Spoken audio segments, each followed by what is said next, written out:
La Plaza de la Puerta del Sol es la más céntrica de Madrid, también de España, porque allí se sitúa el kilómetro cero de todas las carreteras del país, justo en la entrada de la Real Casa de Correos, el edificio que sobresale con su reloj en este bullicioso enclave comercial y turístico. El famosísimo kilómetro cero. Enfrente de la Real Casa de Correos siempre hay visitantes extranjeros con guías que narran en varios idiomas la historia del edificio, construido en el siglo XVIII. Aunque casi ninguno cuenta que hasta hace pocas décadas el edificio era la sede de la Dirección General de Seguridad, donde se torturaba a opositores a la dictadura de Francisco Franco como Julio Pacheco y Rosa García Alcón. Los calabozos estaban a un lado y a otro, los calabozos eran muy pequeños. Y yo me acuerdo eso, una celda muy oscura, lo que te he dicho, una celda muy pequeña. Nos daban una manta que estaba asquerosísima, por cierto, la manta era una cosa espantosa. Aquello ocurrió en el verano de 1975, hace 50 años, cuando Julio y Rosa eran unos jovencísimos estudiantes y fueron detenidos por su implicación en una organización universitaria que luchaba por la democracia. Amenazas constantes, torturas. Pues eso, amenazarte continuamente, o te vamos a tirar por la ventana, o te vamos a tirar por las escaleras. Yo decía, bueno, pues tirarme, porque así se acaba esto. O sea, que al final acabas deseando morirte. Primero acabas deseando de perder el conocimiento, pero no lo pierdes. Y luego, pues dices, bueno, pues mira, así se termina esta tortura, ¿no? This place was the General Security Direction of the Franco. Uno de los pocos que en la Puerta del Sol recuerda que allí se torturaba a gente durante la dictadura es el periodista y sociólogo Emilio Silva, que recorre el centro de Madrid con un grupo de jóvenes, la mayoría estadounidenses, de la Universidad de Nueva York. Frente a la Real Casa de Correos les explica en inglés que en España existe la tradición de recibir el nuevo año comiendo uvas frente al televisor al compás que marcan las campanas del reloj del edificio de la Puerta del Sol. Durante unos años, esa fiesta se producía mientras en los sótanos había gente golpeada y privada de libertad. El día que yo lo pensé en esa escena de que yo viviendo en Pamplona, que es donde me comí mis primeras uvas de Nochevieja, en blanco y negro, y a 35 metros debajo de ese reloj, que estábamos todos emocionados mirando, pidiéndole deseos al año nuevo, y había gente torturada unos metros más abajo, ¿no? Esa imagen de esa España que esconde, ¿no? Que está aquí celebrando un año nuevo, pero a la vez era un año viejo, ¿no? Porque era un año con dictadura, con represión, con tortura. Emilio Silva preside la Asociación por la Recuperación de la Memoria Histórica, una organización que en los últimos 25 años ha logrado rescatar los cuerpos de 1.700 hombres y mujeres asesinados por la dictadura de Franco y enterrados en fosas comunes donde pasaron décadas en el olvido, entre ellos su abuelo, Emilio Silva Fava. Bueno, pues mi abuelo era un hombre del Bierzo, una comarca en el noreste de España, había sido migrante en Argentina y Estados Unidos, y cuando se proclamó la República empezó a militar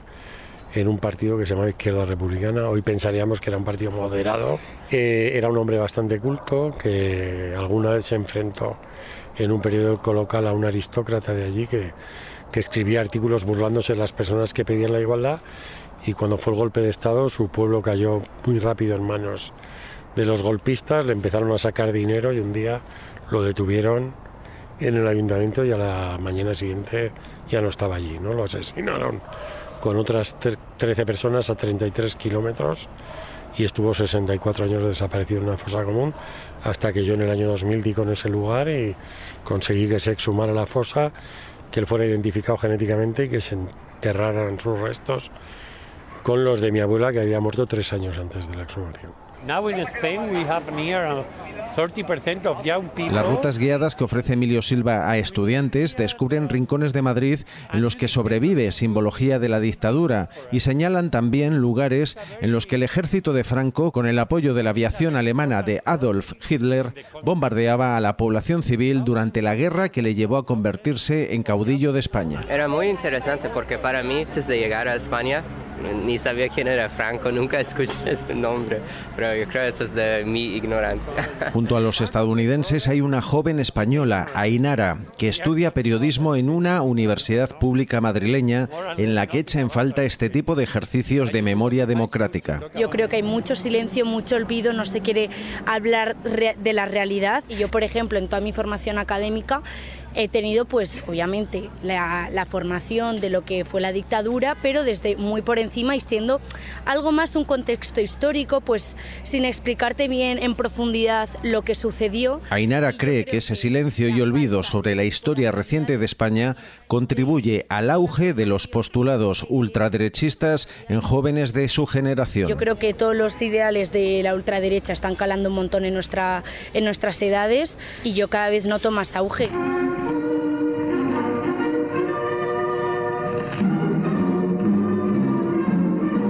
Actualmente en España el 20% de la población siente nostalgia por los viejos himnos del pasado.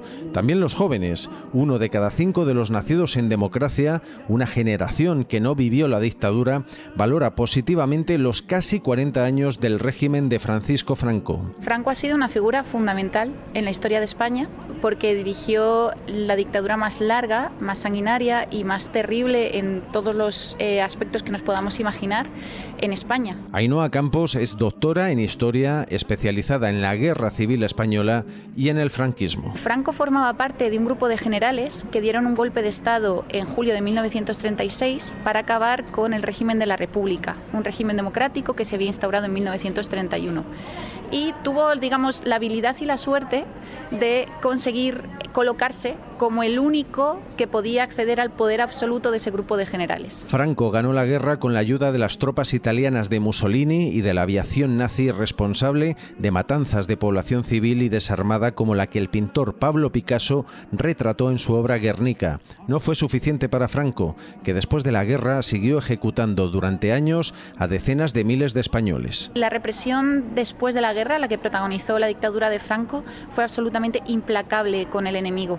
Él quería aplastar cualquier intento de ponerle coto a su poder o de poner en cuestión el régimen que él había construido. Entonces, ya durante la guerra, todos aquellos que hubieran estado relacionados con la República, con algunos de los elementos más característicos de la República, como la educación, por ejemplo, los maestros, fueron implacablemente perseguidos, detenidos, forzados al exilio interior o asesinados, ejecutados. Y bueno, las cifras son desoladoras. Casi 500.000 de personas tuvieron que irse al exilio. También se calcula que casi 500.000 de personas fueron encarceladas al final de la guerra.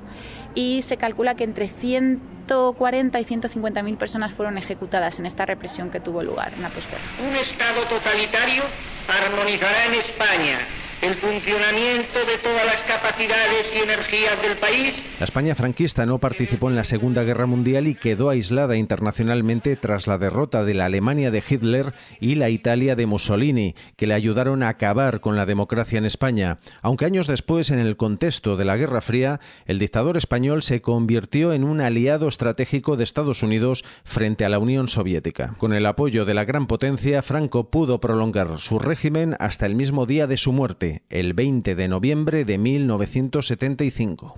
Españoles, Franco ha muerto. Yo me enteré pues por una gran algarabía que hubo en el patio. O sea, a los presos sociales, a los presos comunes les hacían formar para el recuento en un patio que estaba aledaño a nuestras celdas. Y entonces pues al cerrar la formación, pues hubo un griterío y entonces pues en ese momento supimos que Franco había muerto. Como te puedes suponer, pues fue una gran alegría para todos, ¿no? Pablo Mayoral estaba en la cárcel el día de la muerte de Franco porque el dictador murió matando. 2 meses antes autorizó el fusilamiento de 5 militantes antifranquistas de organizaciones que habían emprendido la lucha armada contra el régimen. 2 pertenecían a ETA, Organización Separatista Vasca, y 3 al Frente Revolucionario Antifascista y Patriota, el FRAP, en el que participaba Pablo Mayoral, que fue juzgado junto a sus compañeros ejecutados en un consejo de guerra en septiembre de 1975. Cuando el abogado pues te dice que te pide la pena de muerte, pues digamos se te viene el mundo encima, y aunque pues estás preparado, pues sabes qué podía pasar. Pablo Mayoral esquivó la pena de muerte y fue condenado a 30 años de prisión. No así 3 de sus compañeros del FRAP. Paca Sauquillo es una de las abogadas que intentaron salvar la vida de los procesados. Sabíamos que les podían pedir pena de muerte, y yo contra la pena de muerte ya podían acusarme de terrorista o acusarme de lo que quisieran o meterme en la cárcel, pero había que luchar contra la pena de muerte. Sauquillo consiguió evitar el fusilamiento de una de las procesadas por estar embarazada en un juicio militar repleto de irregularidades. Que no nos dejaron hacer nada, porque es que desde que les cogieron hasta que les ejecutaron a los del sumarísimo no pasó ni un mes, y no pudimos ni estudiar el sumario ni verlo porque no pudimos aportar pruebas. Fue increíble. Pablo Mayoral no pudo salir de prisión hasta finales de 1977, cuando España avanzaba hacia la democracia y se promulgó una ley de amnistía que borraba todos los delitos de los presos antifranquistas, pero también los crímenes de la dictadura. Para algunos fue un necesario gesto de reconciliación, para otros un pacto de silencio que consagraba la impunidad, equiparando a víctimas y victimarios. Emilio Silva, presidente de la Asociación por la Recuperación de la Memoria Histórica. Pero el verdadero problema ya no es solo la impunidad jurídica, no es que no podamos ver un juicio a estos crímenes, ¿no?, sino que el hábito de la impunidad se ha convertido en una cultura política y está por muchos sitios corrompiendo nuestra democracia, ¿no?, y debilitándola. Y eso es muy grave, ¿no?, porque si uno ha amnistiado los mayores crímenes que se pueden cometer contra miles de seres humanos, bueno, pues hay muchas cosas que están por debajo de eso, que han vivido también alejadas de los juzgados. ¡Verdad! ¡Justicia! ¡Reparación! En 2023, Julio Pacheco se convirtió en el primer español que pudo contar en un juzgado de su país las torturas a las que le sometieron los policías franquistas. Y fue una alegría enorme. Fíjate lo que es la primera vez que unos querellantes o unos torturados, no me gusta decir víctimas del franquismo, pues podemos declarar ante una sede judicial, oiga, que yo estoy torturado por esta persona, esta y esta. La querella por torturas que presentó Julio Pacheco aprovechó una rendija abierta por la Ley de Memoria Democrática de 2022 que permite investigar delitos contra los derechos humanos cometidos durante la dictadura franquista, al menos en teoría, porque un año después la justicia archivó la causa. Julio Pacheco ha recurrido y no pierde la esperanza de conseguir romper el muro de la impunidad. Y bueno, ahora mismo la querella está en el Tribunal Constitucional y esperando a ver qué se decida, a ver qué pasa. No tengo mucha esperanza, pero ahora me suena la flauta. Desde Madrid, un reportaje de Ray Sánchez para Radio Francia Internacional.